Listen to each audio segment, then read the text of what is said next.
This method will save your butter in hot weather. It will have the perfect consistency.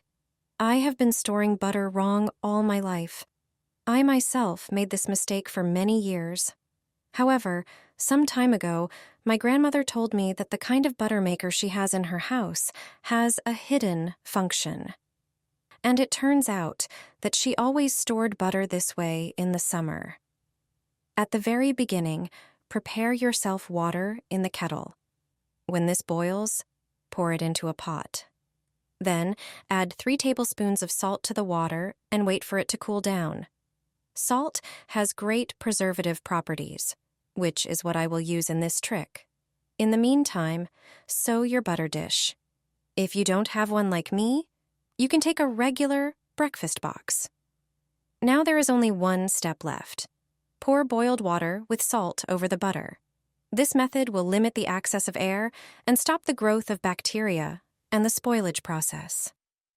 Thanks to my grandmother's method, you don't have to worry that the butter will stop tasting like it did before or will melt.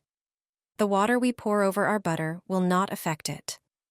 This trick is brilliant, and I use it all year round. And my butter is of perfect consistency.